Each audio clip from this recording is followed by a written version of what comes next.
En effet, la porte d'entrée, enfin, de mon point de vue, sur les questions droit et langue, a été celle associée à la rédaction d'un dictionnaire bilingue, en fait, de droit privé, anglais-français, qui décrivait les concepts de common law, de droit civil, mais dans les deux langues. Je vais prendre le petit... je pense que c'est le... Oui, ok, merci. Et donc, vous aurez compris que les rapports droit et langue sont importants pour les juristes, soulèvent plusieurs questions difficiles, et donc il y a 3 séances qui vont aborder différentes facettes. Et je dirais qu'à la différence du droit du Luxembourg, de la Belgique, de la Suisse, le modèle canadien ou le système canadien est légèrement différent dans la mesure où il introduit une donnée qu'on ne trouve pas dans les autres systèmes, à savoir, on est en présence d'un système qui contient plusieurs systèmes juridiques, en fait, qui contient 2 traditions juridiques, une reçue du droit anglais et une autre tirée de la colonisation française, et donc le droit français qui ressemble à votre droit, le droit belge. Donc, en droit canadien, on a un environnement juridique un peu plus complexe et conjugué avec le bilinguisme institutionnel, ça donne en fait 4 auditoires, 4 communautés linguistiques ayant donc, on va les examiner, mais donc, qui entretiennent ça montre en fait la complexité des rapports entre les systèmes juridiques et les langues. Et la question que je voulais aborder aujourd'hui, celle des compétences linguistiques des juges, va nous permettre de focaliser sur une question qui est très controversée en droit canadien, celle qui consiste à savoir si les juges doivent avoir des compétences linguistiques particulières. Et donc, c'est à partir de cette question-là que je vais vous montrer un peu le droit canadien. Et je vais vous présenter le droit canadien. Et donc, pour aborder la question, pour l'introduire, je vais vous situer certains éléments de contextuels. Premièrement, comment est vécu le bilinguisme au Canada? Je vais vous montrer deux facettes du bilinguisme tel qu'il est vécu au quotidien, je dirais. Ensuite, je vais vous présenter l'origine et la raison d'être du bilinguisme canadien et du bijuridisme canadien, qu'il faut connaître pour bien comprendre le sens des questions que je vais poser par la suite. Et je vais présenter une autre facette de la question des compétences linguistiques, à savoir le lien qu'on a établi, nous, en droit canadien, entre les compétences linguistiques et l'accès au droit. Et enfin, je vais vous présenter le débat proprement dit, en insistant plutôt sur la question lorsqu'elle a été abordée en lien avec la nomination de certains juges de la Cour suprême du Canada, donc le plus haut tribunal du pays. Donc, tout d'abord, je voudrais vous présenter les 2 manières de vivre le bilinguisme au quotidien, si on peut dire, le bilinguisme vécu. Au Canada, selon l'endroit dans lequel on se trouve, qu'on peut constater que le bilinguisme ne se présente pas de la même manière. Moi, j'habite dans un village, dans le canton de l'Est, c'est au sud du Québec, où il y a une forte présence anglophone. Et dans ce petit village, lorsqu'on s'adresse à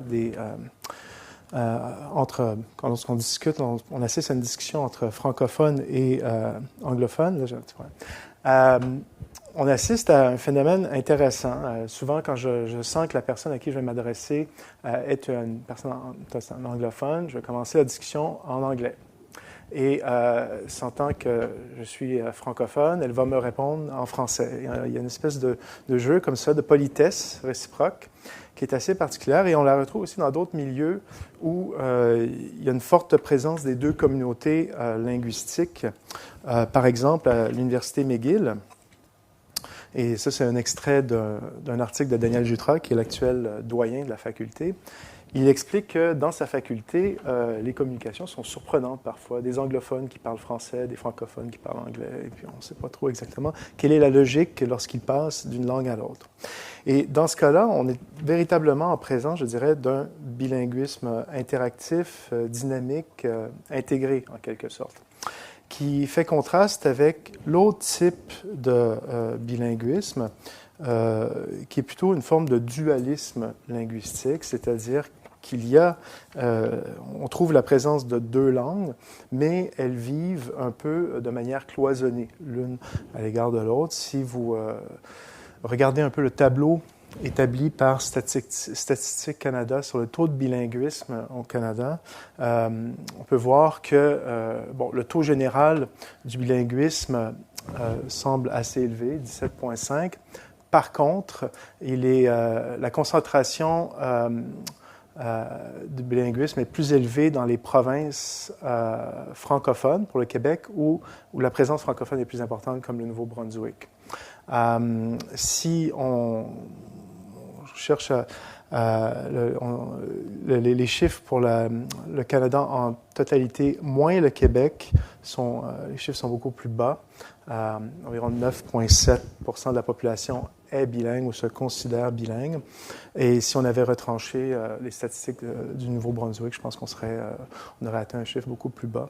Donc, ça montre que dans le reste du Canada, il y a une autre façon de vivre le bilinguisme, c'est-à-dire qu'il y a une minorité francophone qu'on trouve dans les provinces anglophones et les populations anglophones majoritairement sont unilingues, par une forte majorité. Donc, ces deux manières de voir et de vivre le bilinguisme, plutôt, vont se répercuter, on va le voir plus tard, dans la discussion sur les compétences linguistiques des juges. De quel type de bilinguisme souhaite-t-on avoir pour les juges en droit canadien? Est-ce qu'on souhaite un modèle dualiste ou fortement intégré, bilingue cette fois? On verra, ça pose un peu les termes du débat. Mais avant, il faut comprendre le sens du bilinguisme en droit canadien. Donc ici, on bascule dans la réalité du droit. Donc en droit, pour des raisons historiques, le Canada, le document fondateur du Canada, c'est-à-dire la loi constitutionnelle de 1867, a établi que, d'une manière assez modeste, a établi que les deux lois, les versions anglaises et françaises, devaient être publiées et que chaque loi devait être publiée dans ces deux langues. Mais en fait, pour comprendre le sens de l'article 133, il faut savoir que le Canada, c'est en fait la réunion de 4 provinces, dont le Haut-Canada et le Bas-Canada. Haut et Bas-Canada qui étaient réunis ensemble dans le Canada uni, donc une colonie établie en 1840 qui était fondée sur une seule langue, qui reconnaissait seulement l'anglais. Et donc, les francophones du Bas-Canada faisaient partie d'une entité politique dans laquelle leur langue n'était pas du tout reconnue sur le plan officiel. Et quand les discussions ont été lancées sur la possibilité de créer un nouveau pays, une espèce de confédération, comme ils l'ont appelé, ils ont insisté pour que les lois soient imprimées dans les deux langues. C'était une façon de reconnaître la présence de la population francophone au Canada. Et donc, l'égale valeur des lois fédérales du Québec et de deux autres provinces. Par la suite, en 1982, cette reconnaissance a été renouvelée, mais d'une manière un peu plus claire. On prévoit que les lois sont imprimées et publiées en français et en anglais. Les deux versions ont également force de loi. Et donc une même valeur. Et donc c'est une affirmation beaucoup plus forte que celle un peu laconique de l'article 133. Et on trouve également en droit canadien plusieurs formulations de l'égale autorité des deux versions linguistiques dans les lois fédérales et dans certaines lois provinciales qui, comme l'Ontario, ont courageusement vécu une transition vers un bilinguisme officiel. Alors, sur le plan de l'interprétation des lois, vous l'avez vu lors de la dernière séance, on retrouve à peu près les mêmes principes en droit canadien, comme les principes qu'on trouve en droit suisse également, il me semble, le principe d'égale autorité des versions. C'est un principe jurisprudentiel qui reconnaît aux deux versions un même statut. Même si on sait qu'une version est traduite, même si on sait qu'une version est une version d'origine, les deux jouissent d'un statut identique, elles sont authentiques, elles doivent également être consultées par les juristes lorsqu'ils doivent dégager la portée des lois. Et donc, ça reflète également, sur le plan de l'interprétation légale, l'importance juridique accordée aux deux versions linguistiques. Donc, nous avons le bilinguisme institutionnel. À cela s'ajoute la dualité juridique, le bijuridisme canadien. Alors, le bijuridisme canadien provient d'un double phénomène, un phénomène de colonisation et qui a engendré donc la réception du modèle français avant la Révolution française, c'est-à-dire une espèce de tradition de droit civil fondée sur le droit romain, le droit canon, la coutume de Paris, particulièrement au Québec, certaines ordonnances royales en matière de procédure. Donc, c'est ce qu'on appelle le droit civil canadien. Et par l'effet de la conquête, cette fois, de 1759 et de 1760, le droit anglais a été introduit instantanément au moment de la conquête dans les domaines qui relèvent du droit public, c'est-à-dire tout ce qui est droit administratif, droit criminel, droit constitutionnel. On appelle ça, ce qu'on appelle droit criminel, en fait, c'est votre droit pénal. Donc, ces domaines étaient instantanément introduits au moment de la conquête. Par la suite, les autorités militaires ont voulu élargir l'introduction du droit anglais au droit privé. Et en 1774, les autorités ont réétabli, si on veut, en droit privé seulement, le droit de la colonisation française, donc le droit civil reçu par l'effet de la colonisation. Donc, il y a eu une espèce de parenthèse entre le moment de la conquête et 1774, une espèce de zone grise que les historiens étudient, mais qui, pour les fins de l'exposé, en fait, on pourrait se résumer simplement à une réintroduction du droit civil canadien à partir de 1774. Donc, ça, c'est vrai seulement pour la province de Québec. Donc, les deux traditions se trouvent dans la province de Québec et dans la Fédération canadienne. Il y a donc un certain nombre d'ordres juridiques différents. En fait, il y en a 13. Il y a 10 provinces qui ont leur propre assemblée législative. Il y a 3 territoires qui ont une assemblée législative déléguée, cette fois. Il y a donc, dans la province de Québec, la présence du droit civil et dans le reste du Canada, la common law qui régit droit public, droit constitutionnel. Alors, à cela s'ajoute un droit qui a été créé lors de la Fédération, à partir de 1867, c'est-à-dire le droit fédéral. Le droit fédéral, c'est un droit qui a une portée nationale, qui est adopté par le Parlement fédéral et qui couvre certains champs du droit. En 1866, ils ont partagé les champs de compétences entre les provinces et le Parlement fédéral.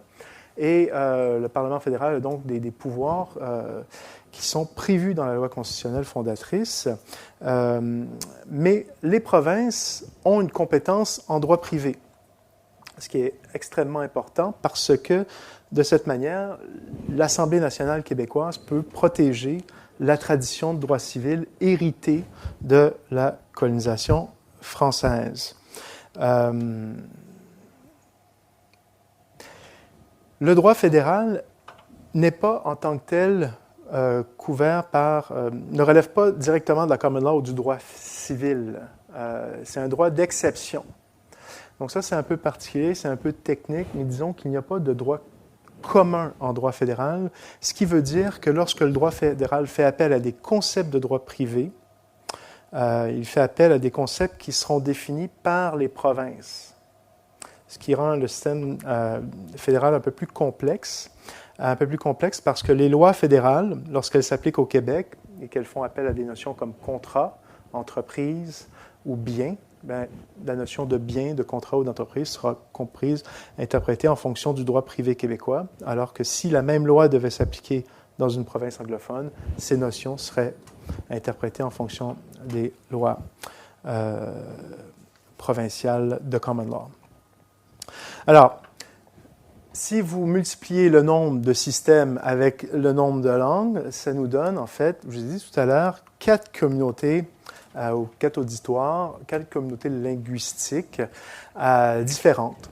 Vous avez au Québec des civilistes qui s'expriment en anglais et en français, ce qui rend notre système intéressant souvent pour les Européens. Pourquoi? Parce que il y a un vocabulaire en anglais qui décrit les concepts de droit civil, d'où l'intérêt du dictionnaire de droit privé. Et il y a également un auditoire qui est régi par la common law, donc qui s'étend partout au Canada, dans tous les domaines autres que le droit privé au Québec, en anglais, et en français dans certaines provinces seulement.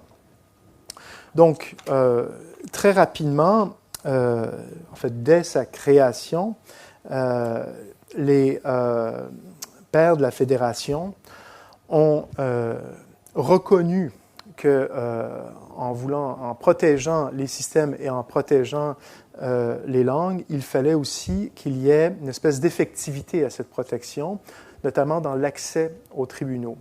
Et dès la formation du pays, ils ont établi une espèce de droit linguistique fondamental de s'exprimer dans la langue de son choix auprès des tribunaux. Donc, c'est une question qui, pour nous, a été réglée dès la création, en fait, du Canada. Et c'est un droit qui est reconnu au sein des tribunaux fédéraux et de certaines provinces. On les appelle généralement les provinces bilingues.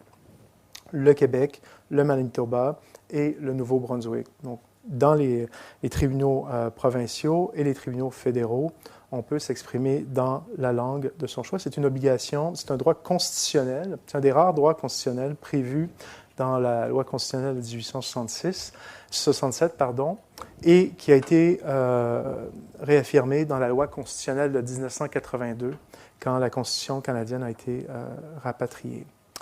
Encore une fois, certaines provinces ont emboîté le pas et ont étendu ce droit auprès de leurs tribunaux, alors qu'ils n'étaient pas nécessairement obligés sur le plan constitutionnel. Et c'est le cas tout particulier de l'Ontario. Alors, à ce droit de s'exprimer dans la langue de son choix, on aurait pu suivre la voie comme on a en Belgique, c'est-à-dire d'établir une espèce de bilinguisme institutionnel, mais ce n'est pas la voie qu'on a choisie. En fait, je crois que ça n'a jamais été discuté. Au contraire, on a vu dans cette obligation constitutionnelle un lien direct avec le recrutement de juges bilingues ou d'offrir des services bilingues. Et donc, l'équation qui assurait une effectivité de ces droits auprès des tribunaux, pour nous, on y a répondu assez simplement en assurant une présence de juges dont les compétences linguistiques permettaient d'offrir des services bilingues. Et donc, le bilinguisme judiciaire canadien repose sur les compétences linguistiques de ses principaux acteurs et c'est donc fondé sur le bilinguisme individuel plutôt qu'institutionnel. Alors, si on observe donc l'appareil judiciaire canadien, on peut voir que dans les cours provinciales, donc il y a 10 hiérarchies de cours provinciales au Canada. Vous avez les cours provinciales, les cours supérieures, les cours d'appel. Le bilinguisme des juges est assuré. Un service bilingue est assuré dans les principales provinces bilingues, c'est-à-dire Québec, Manitoba, Nouveau-Brunswick, maintenant Ontario et aussi en Saskatchewan. Et dans les cours fédérales également, il y a un service bilingue. Et au niveau fédéral, on trouve la loi sur les cours fédérales qui prévoit ceci, et c'est donc ce qui va nous permettre de parler de la Cour suprême. On peut lire qu'il incombe aux tribunaux fédéraux, autres que la Cour suprême du Canada, de veiller à ce que celui qui entend l'affaire comprenne l'anglais sans l'aide d'un interprète, lorsque les parties ont opté pour que l'affaire ait lieu en anglais. Donc, c'est les parties qui choisissent. Le juge doit également comprendre le français si les parties ont opté pour que l'affaire ait lieu en français, et comprennent les deux langues si les parties ont opté pour que l'affaire ait lieu dans les deux langues. Alors, ça montre en fait que sur le plan législatif, on a prévu donc des mesures qui offrent la justice dans les tribunaux fédéraux d'une langue à l'autre ou dans les deux langues. Mais ce qui est surprenant, c'est que ça exclut, cette obligation ne s'applique pas à l'égard de la Cour suprême du Canada. Alors, la question aurait pu être soulevée dans les années 70 ou 80, la question de savoir est-ce qu'il y a des compétences linguistiques qui devraient s'appliquer aux juges de la Cour suprême. Bizarrement, cette question-là se situe un peu dans un angle mort de la doctrine canadienne, mais c'est plutôt récemment, lorsque les conservateurs ont nommé deux juges, le juge Marshall Rothstein en 2006, et Michael Moldaver, qui est encore en fonction, et deux nominations de juges ouvertement unilingues, donc qui n'avaient pas de connaissances passives ou actives du français. D'un seul coup, la question a émergé. Doit-on avoir une exigence de compétences linguistiques pour les juges? Est-ce que c'est une exigence juridique ou non? Et ça a incité les constitutionnalistes à replonger dans la question des conditions de nomination des juges, savoir exactement quelles étaient ces conditions de nomination. Alors, vous avez ici la Cour suprême du Canada, ils sont seulement 9, et ces 9 juges, en fait, sont nommés par le gouverneur général à la suite d'une demande du premier ministre du Canada. Et ces 9 juges, donc, chapeautés par le juge en chef, ils sont choisis parmi les juges actuels ou anciens d'une cour supérieure aux cours d'appel provinciales ou parmi les avocats. Donc ça, ce sont les critères de sélection, enfin les critères formels de sélection des juges à la Cour suprême. Pas n'importe quel avocat, les avocats inscrits pendant au moins 10 ans au barreau de la province. Et au moins 3 des 9 juges sont choisis parmi les juges du Québec ou des avocats du Québec. Donc, vous avez là les seules conditions qui établissent les critères de sélection des juges de la Cour suprême du Canada, et donc aucune compétence linguistique n'est formellement requise. Néanmoins, la question se pose, est-ce qu'il y a une exigence de compétences linguistiques pour les juges en droit canadien? Alors, c'est ici que plusieurs arguments ont été formulés. Et je dirais que vous avez sous les yeux les 3 principaux arguments qui militent en faveur d'une reconnaissance d'exigence de compétences linguistiques dans le processus de nomination des juges. On va les examiner. Je vais vous présenter les arguments et je vais vous présenter les arguments contraires. Donc, le premier argument consiste à dire qu'on devrait, dans le droit de pouvoir employer la langue de son choix, on devrait avoir aussi le droit d'être compris par le juge, sans l'intermédiaire d'un interprète ou d'un traducteur. On devrait, le droit de choisir la langue, d'employer la langue de son choix devant un tribunal devrait inclure le droit d'être compris directement par le juge. En 1986, on a posé la question à la Cour suprême du Canada dans la Société des Acadiens contre l'Association of Parents, et la réponse était non. Alors, cette décision a été fortement contestée, mais elle a fait jurisprudence. C'est la seule qu'on a, en fait, sur cette question. Mais, depuis l'affaire en 1986, la lecture des droits linguistiques a évolué auprès de la Cour suprême du Canada. En 1986, ils affirmaient que les droits linguistiques étaient des droits relevaient d'un compromis politique et devaient être interprétés strictement, surtout qu'ils engendraient des conséquences économiques. Tandis qu'en 1999 et en 2000, elle a changé son point de vue.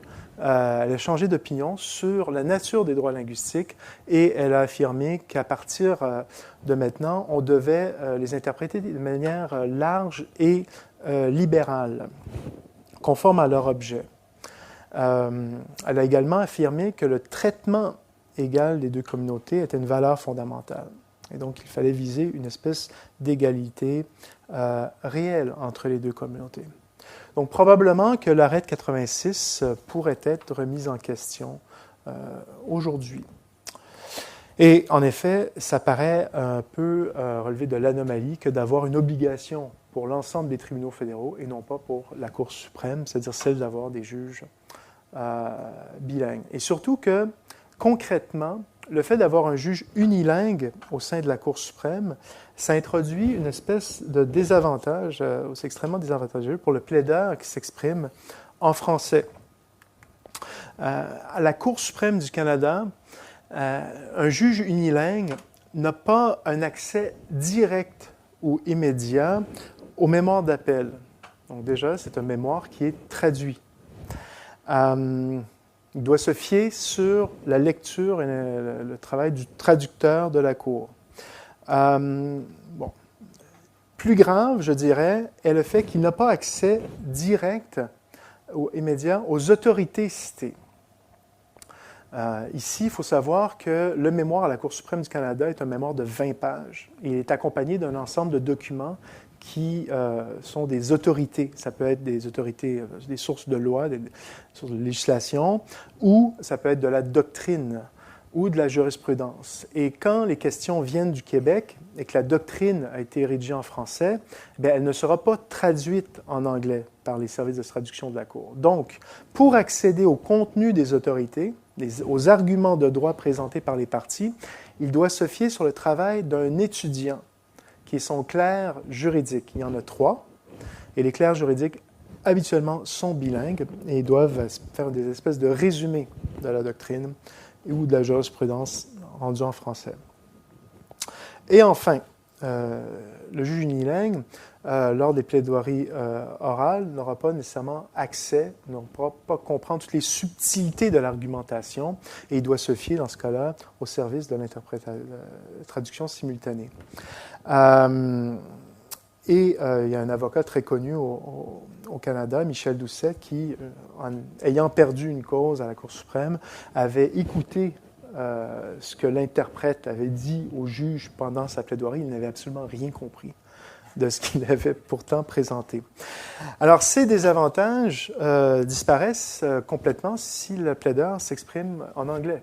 Et donc, il y a véritablement un problème d'égalité entre plaideurs francophones et anglophones, dans la mesure où il est en présence de juges unilingues, comme ça a été le cas pendant plusieurs années à la Cour suprême, récemment.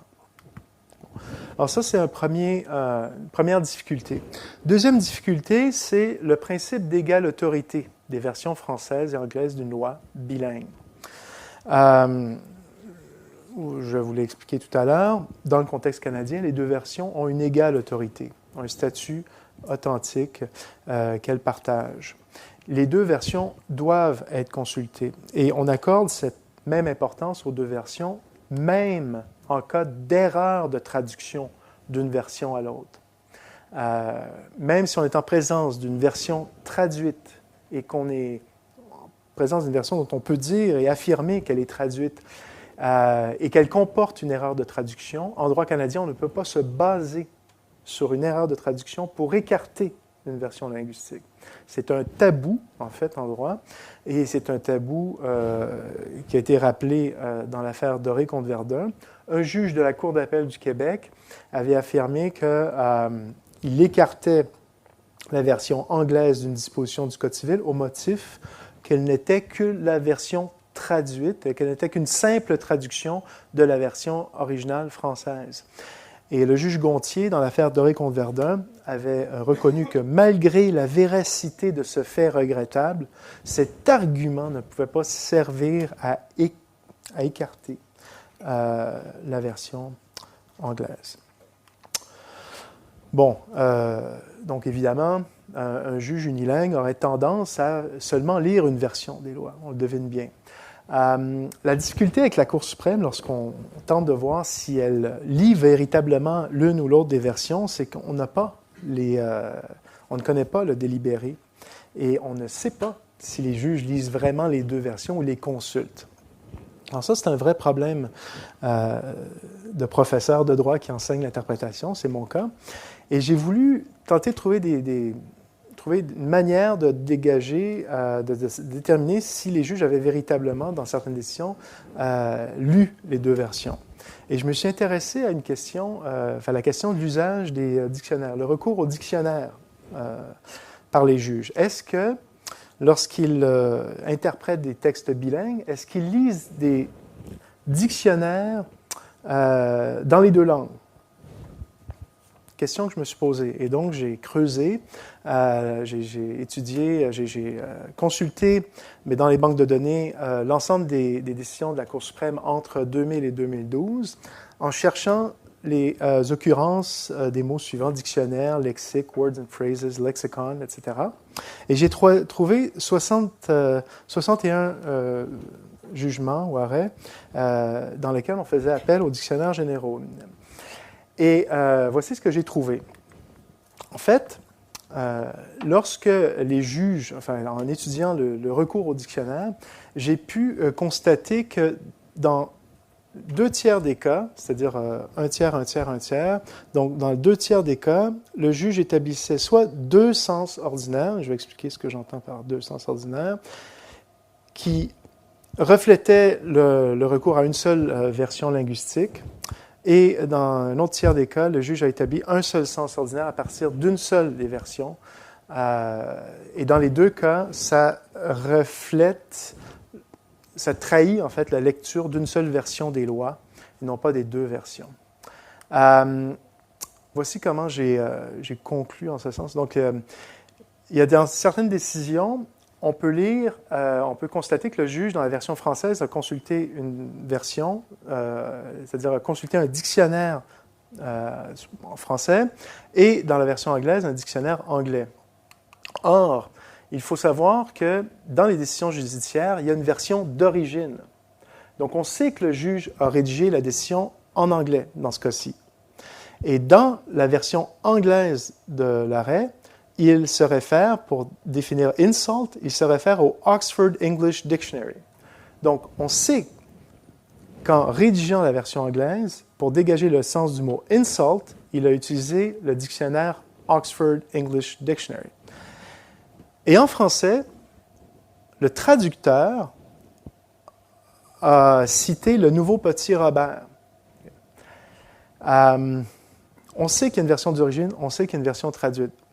Et donc, on devine bien qu'il n'a absolument pas consulté le dictionnaire Robert. C'est le traducteur qui a utilisé le dictionnaire Robert pour traduire seulement le mot insult. Et ça, j'avais vérifié ça auprès des traducteurs de la Cour suprême du Canada qui ont admis la pratique, mais qui consultent quand même les juges lorsqu'ils font ce genre de traduction. Mais dans ce cas-ci, il y a une difficulté, c'est qu'on sent, enfin on devine, que le juge n'a pas tenu compte du sens français du mot « insulte » tel qu'on le trouve dans les dictionnaires généraux. Une meilleure technique, et ça c'est un autre tiers des décisions que j'avais étudiées, dans certains cas, les juges font effectivement le travail qu'ils exigent eux-mêmes des interprètes, à savoir qu'il faut consulter les 2 versions linguistiques. Et j'avais dégagé, donc vous avez des exemples ici, et ça c'est vraiment véritablement une démarche qui respecte le principe de l'égale autorité des lois, c'est-à-dire lorsque vous êtes en présence d'un mot qui soulève une question d'interprétation, vous devriez chercher le sens ordinaire en anglais et en français à partir de dictionnaires qui décrivent le sens ordinaire dans cette langue. Donc en anglais, au Canada, les juges ont souvent recours au Concise Oxford Dictionary. Et en français, ils utilisent et se réfèrent, dans ce cas-ci, au nouveau Petit Robert, ce qui est souvent cité. Donc ça montre clairement, explicitement, que le juge a fait appel aux 2 versions linguistiques. Donc, c'est tout à fait excellent. 20 sur 20, on dirait ici, j'imagine. Et enfin, la dernière technique, encore un tiers des pratiques. Le juge dégage un seul sens ordinaire. Donc ici, il a carrément une admission que devant un texte bilingue, il y a seulement une version qui a été interprétée. Et ça donne un peu ce que vous voyez ici. Pour définir le terme « necessary », nécessaire dans le texte, on cite un dictionnaire anglais. Donc évidemment, c'est la version anglaise qui ressort, et c'est le sens véhiculé par la version anglaise qui ressort. Et dans l'affaire Société acadienne des auteurs, ce qui est surprenant, c'est que le sens de nécessaire qui est dégagé, c'est-à-dire dans le Black's Law Dictionary, est un sens qu'on ne retrouve pas nécessairement en français, c'est-à-dire que en anglais, tel que défini dans le Black's Law Dictionary. Nécessaire, c'est une espèce de condition, mais c'est plus large que ça en anglais. C'est une condition qui est raisonnable ou raisonnablement utile et appropriée, donc qui connaît certaines exceptions. Et dans ce cas-ci, en français, disons que le mot nécessaire pourrait difficilement être élargi de cette manière-là, ce qui explique probablement le recours au Black's Law Dictionary. Et dans ce cas-ci, on peut dire que la démarche reflète mal le principe légal d'autorité des versions. Ça reflète un certain unilinguisme en pratique. Et ça, c'est pour une cour qui est quand même composée de juges bilingues en grande majorité. Et donc, a fortiori, on devine bien qu'avec des juges unilingues, seulement une version des lois ou des textes bilingues est susceptible d'être retenue ou consultée dans leur lecture. Et cela toujours au détriment de la version française. Donc enfin, la troisième difficulté que soulève la nomination de juges bilingues, c'est l'affirmation de la double autorité, le principe de double autorité des systèmes juridiques de droit civil et de common law. Non. Je vous rappelle qu'en droit fédéral, le droit fédéral est complété par le droit provincial en droit privé. Donc, les lois fédérales, lorsqu'elles font appel à des concepts de droit privé, elles font appel à des concepts qui vont être définis par le droit privé des provinces. Et qu'au Québec, le droit privé relève d'une tradition juridique héritée de la colonisation française, qui a été conservée dans le pacte de 1867 entre les communautés francophones et anglophones. Pour les communautés francophones du Québec, le droit de tradition de droit civil est un élément qui les caractérise, et donc il y aura véritablement un élément qu'on pourrait dire quasiment identitaire par rapport à la société québécoise. La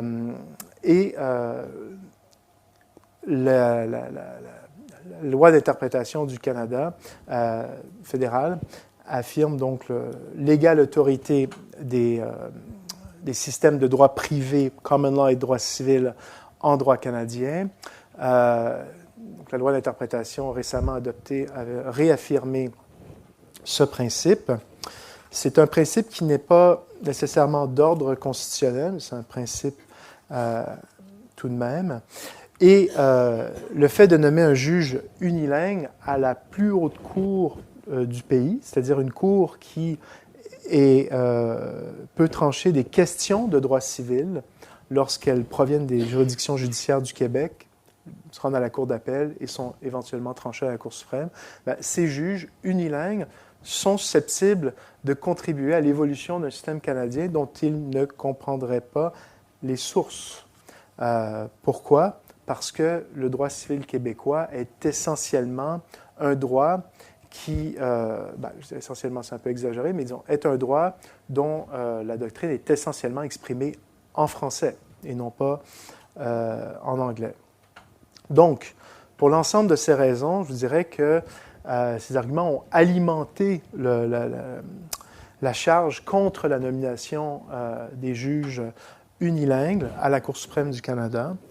Il y a plusieurs arguments contraires, des arguments qui ont tendance certains juristes ont eu tendance à formuler des arguments contraires pour critiquer cette exigence de compétences linguistiques bilingues.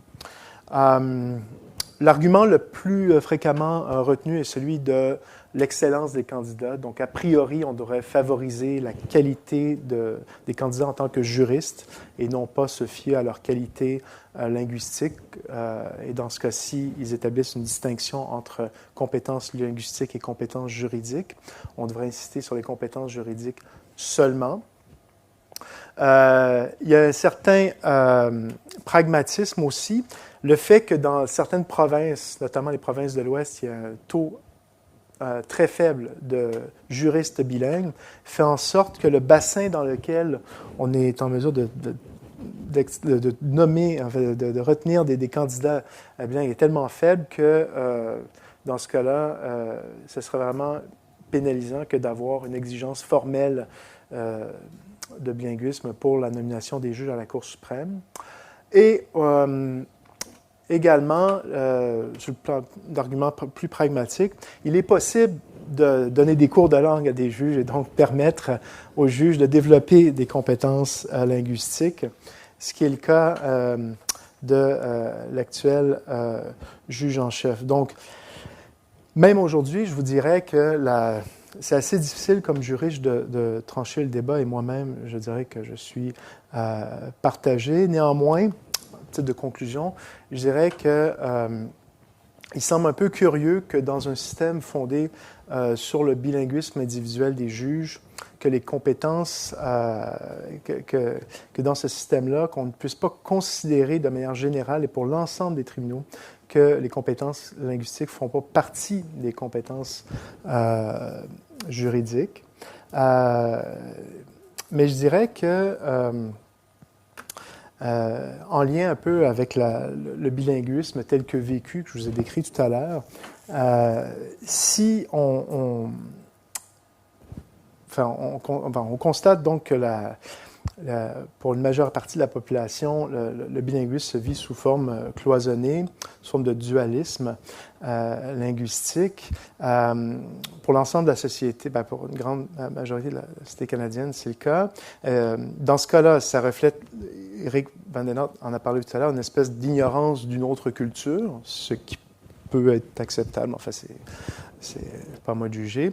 Par contre, dans un contexte juridique, lorsque cette ignorance est située au sommet de la hiérarchie judiciaire, il me semble qu'il y a des conséquences beaucoup plus importantes qui vont au-delà de la simple culture de l'autre, mais dans ce cas-ci, de la culture juridique de l'autre. Et dans ce cas-ci, c'est une ignorance qui relève du droit.